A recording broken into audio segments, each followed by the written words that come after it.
I'm Debra Baldwin, author of 3 books about succulents and how to use them in gardens, pots, and landscapes. In this video, I'll show you common ways that succulents propagate, whether you help them or not, and whether you like it or not. When it happens, you may be delighted or dismayed. Delighted because you get free plants, dismayed because you have too many. Today we're focusing on what you're likely to observe while tending succulents in your garden or pots. I don't talk to my succulents, I listen to them. They're good at telling me what's going on with them. It all comes down to observation. For example, you may have noticed how leaves of sedums, graptoveria, pachyphytums, and echeverias fall off if you merely brush against them. This is infuriating, but consider the plant's perspective. They're trying to grow clones of themselves from their leaves. This is Sedum rubrotinctum aurora. Now, if you can take a succulent cutting and when you push on the leaves, they pop off easily. That plant is telling you it wants to propagate from those plump, juicy little leaves. And that tissue right there at the tip is meristem tissue that is capable of producing little bead-like leaves and little thread-like roots that will grow a whole new plant, just like mom. You know that little snap you hear when a leaf pops off? Okay, so you see what we've got here? Got a little tiny bit of tissue that was attached to the stem, and that's where new leaves and roots will form. And if you want to propagate it from its leaves, you can just gently twist, and that's less likely to damage that very important growth tissue. Toss fallen leaves on the ground or soil of a pot underneath the mother plant, because that's what they would do normally. Sedum morganianum, commonly called burrowtail, is one of those with leaves that easily fall off. Here it's planted too low in a pot, and as stems grow up and over it, the rim of the pot is shearing off the leaves. Here's another example of succulents that rooted where they fell. Oasis Nursery in Escondido, California sometimes sells nursery flats filled with tiny rooted sedums. Little pieces of the plants strewn over a tray filled with soil start readily and crowd together. Such flats are good as filler for potted succulent arrangements, flower beds, and window boxes. Now, if you have a succulent and you push down on its leaves, and this is a sedum too, but you can really push on those leaves, you can brush up against them. Now, you can probably propagate this from its leaves, but that's not the main way the plant wants you to do it. It would rather you used the meristematic tissue that's along its stem, those bands.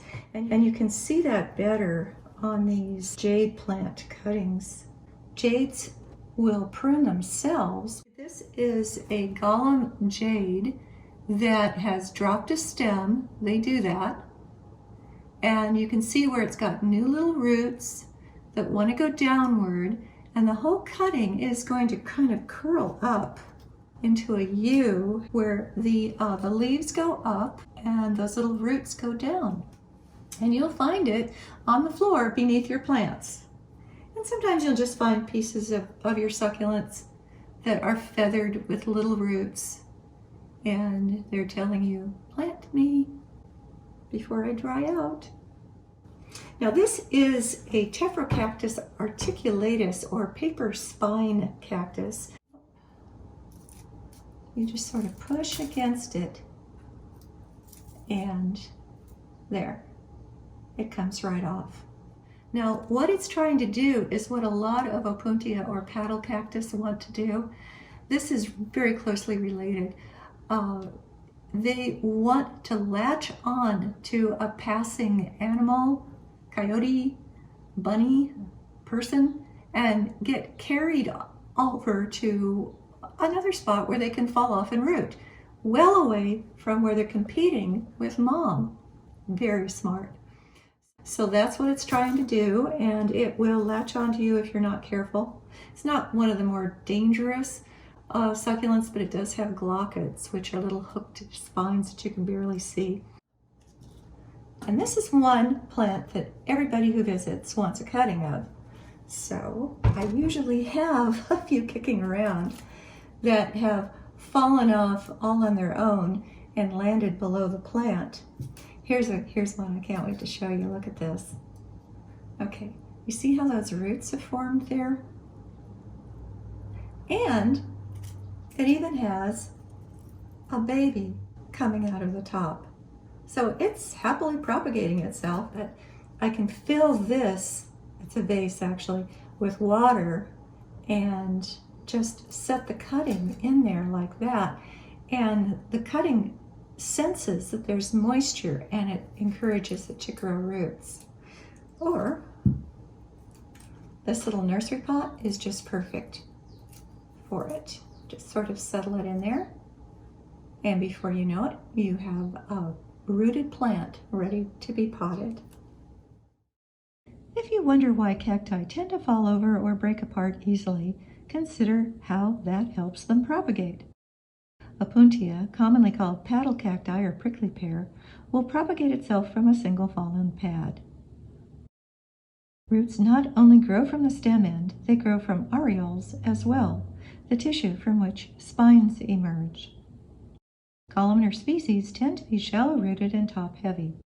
By falling over, this one was able to create a family of clones. They'll grow upward and send roots downward while continuing to be nourished by the mother plant. Stems on plants may send roots into thin air, like this sedum and this aeonium. Such aerial roots are almost always about propagation, but also may be a cry for help.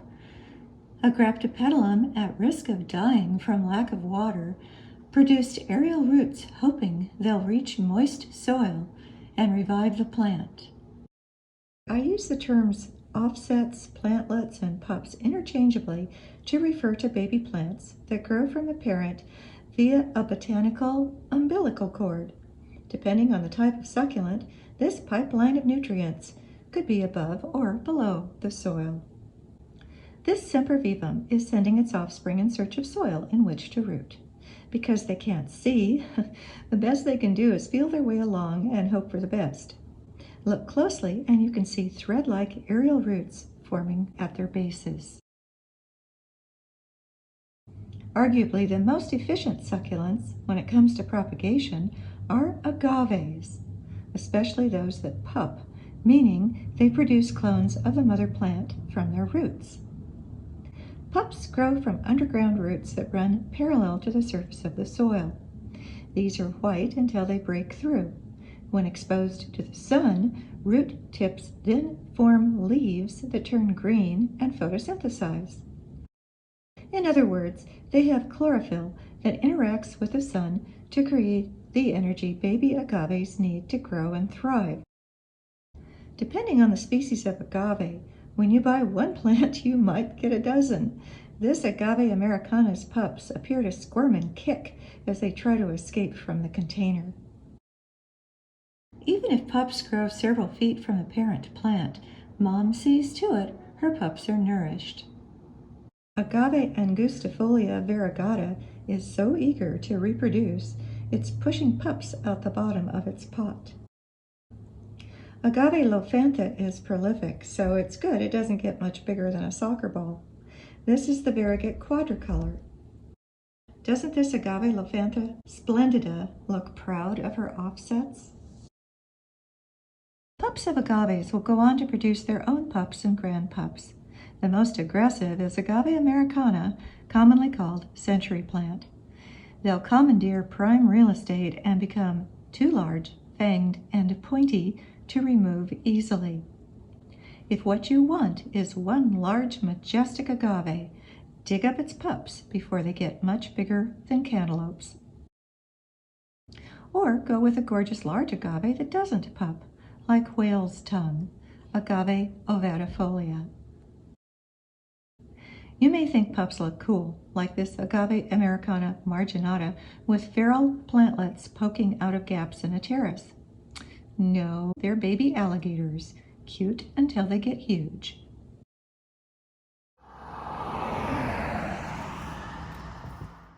Agaves also reproduce by flowering.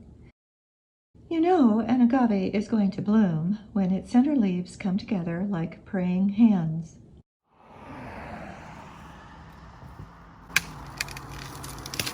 Depending on the type of agave, baby plants with bulbous bases may form on its bloom stalk. When these bulbils land on the ground and conditions are right, roots will grow from their bases. I started them in a nursery flat filled with potting soil. Learn more in my video on flowering agaves. Like agaves, other succulents produce offsets that stay attached to and are fed by the mother plant via umbilical-like roots or stems. Most aloes, if they pup at all, do so politely. But one in particular, Aloe maculata, formerly Aloe saponaria, can be as promiscuous as any agave. It's almost as though it's saying, I'm going to send out roots from which pups pop up, and they'll keep doing it on their own forever. When it comes to digging out unwanted offsets, aloes are not as bad as agaves. Aloes typically have teeth, but they're not as sharp, more like points of stiff wax. If you're potting up a succulent and you notice it already has offsets, expect them to grow and fill the pot. You might want to go up a pot size to give them plenty of room. Kalanchoes evidently can't be bothered to nourish their tiny clones, which fall off the edges of leaves as soon as they're mature enough to grow roots. They're very good at surviving and can be weedy. I'd actually like more mother of thousands. Their bell-shaped flowers are gorgeous. In my gardens, less than ideal conditions, mother of thousands, kalanchoe diagrammantiana and other bryophyllums, and fairy crassula, the botanical for that is Crassula multicava, get beaten back by heat, frost, sun, poor soil, and minimal water. Haworthias are efficient at creating offsets from their roots, but every so often a plant will produce one or more plantlets on its flower spike. This one probably wants to propagate the colony into a less crowded area beyond the pot. Cacti, agaves, mangaves, and other succulents produce offsets as a result of tissue damage. A gopher ate the root of a barrel cactus right up into its core, which stimulated the plant's meristem tissue. To remove an offset, grasp it with rubber-tipped tongs and gently twist. Wait a few days until the raw end is dry and hard, then nestle a baby plant in coarse, well-draining soil. In 2018, I used florist's pins to secure holiday lights around the base of this Phaerocactus glaucescens. This is how it looked 4 years later, ringed with offsets that grew where I had inadvertently damaged the tissue. Damaging the meristem is a method professional growers and collectors use to propagate succulents. They will, for example, cut out the cores of agaves, then remove the little clones that result. I've also seen it done with echeverias. When it comes to pollinating succulent flowers, the nectar-gathering visits of bees and birds do occasionally result in fruit and fertile seeds, especially for plants native to their region. Among those in the southwest are cacti, agaves, and yuccas. Non-natives like aloes and haworthias need more help, which is a great hobby, but beyond the scope of this video. Golden barrels need to be about 14 inches in diameter to flower. Figure an inch of growth per year. Find seeds in capsules beneath old flowers in the plant's cottony top. Sprinkle dry seeds in a flat of potting soil and transplant as they need to be thinned out. Wait until baby barrels are 3 or 4 inches in diameter before planting in the garden. Birds that feast on the fruit ingest tiny black seeds and excrete them well away from the parent plant. Flies are attracted to stapelia flowers that smell like and even resemble rotting meat. To suggest a dead animal, these spectacular flowers are shades of red, maroon, and beigey yellow, and maybe speckled or hairy. When you cut back a well-established and tree-like succulent, like a yucca, it'll regrow quickly. I prune my yuccas to make them fuller and more shrub-like, and if I want more yuccas, I simply plant the cuttings. Because a yucca's lower trunk is a water tank, it will get by on rainfall alone once established. Don't plant a yucca near your home's foundation, pipes, or anything that an ever-expanding bulbous base might encroach upon. Aeoniums and echeverias that have ever smaller rosettes atop naked stems have to be helped in order to propagate. Cut off the top along with enough stem to anchor the rosette, set it aside until roots form, then plant in good soil. Be sure to keep the beheaded trunks. New little rosettes will grow from meristem tissue.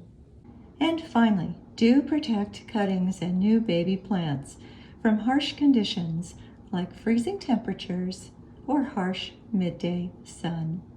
I hope you learned about succulent propagation in ways that will help you listen to your plants better and start them from fallen pieces or leaves or pups or bulbils and get more of the plants you love. Please hit the like button, and I would love it if you left a comment. I welcome your comments.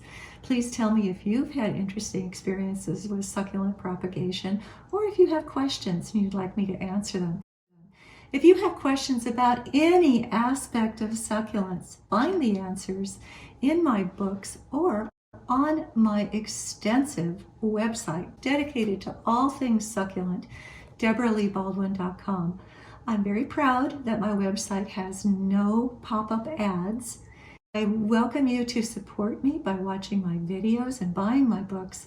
But when you visit my website, I want you to have a good experience that helps you do your research and learn rather than being badgered to buy things. I'm Debra Lee Baldwin. Thank you for joining me.